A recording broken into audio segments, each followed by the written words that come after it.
De Jong to stay, but the Dutch star could still leave Barcelona. If Manchester United sign Frenkie de Jong, he will be a reluctant recruit, having told Barcelona he does not want to leave the club this summer.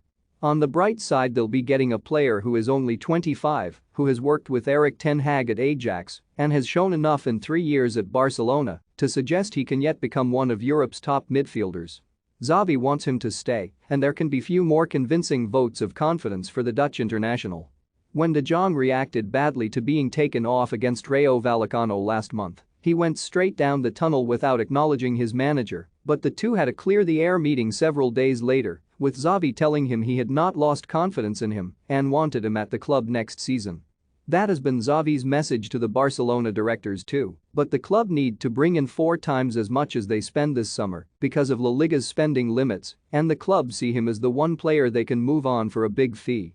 De Jong earns £8.5 million, Euros 10 million, net a season at Barcelona, and they see getting him off the wage bill and bringing in a transfer fee optimistically set at £59.6 million, €70 million. They paid €75 million plus €11 million in add-ons in 2019 as a way to free up funds this summer. It's not just Xavi's faith in him that is making De Jong want to stay. He has settled in Barcelona with partner Mickey Keemany, and they have just moved home. De Jong is also unhappy about the prospect of not playing in the Champions League next season.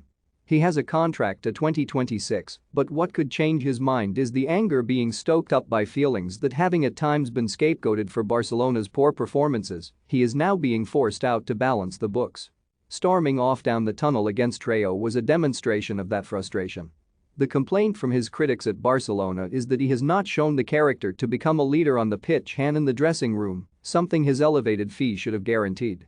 The counter-argument is that his role in the team has never been clear and that it's hard for him to step up to leadership when stalwarts of the club's golden era, Sergio Busquets, Jordi Alba and Gerard Piqué, remain. De Jong has also fallen between 2 positions without ever making either his own. When he arrived, there was a suggestion that he could be Busquets' long-term replacement in holding midfield, but the Spain international's level has not wavered, and in the few opportunities De Jong had, his fondness for bombing forward meant he lacked the discipline to play what is arguably the most important position in Barcelona's system.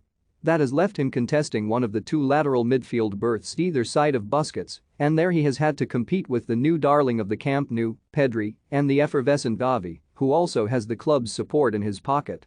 It's hard to be popular in comparison. He remains a very complete midfielder capable of breaking lines, running beyond defenses, or playing the passes to others who have done so. He brings energy to midfield, and while some say he lacks a competitive edge, coaches who picked him to play as a centre-back for Ajax and Holland in times of emergency never saw that deficiency. Manchester City wanted him before Barcelona signed him in 2019, and Bayern Munich could yet move for him this summer. He has had and still has big suitors, and if Barcelona succeed in forcing him out, he will be fired up to prove his former club wrong. With Ten Hag there to make sure it works for him, he could succeed at Manchester United. But first he will need to be convinced that this is the right time for him to leave the Camp Nou.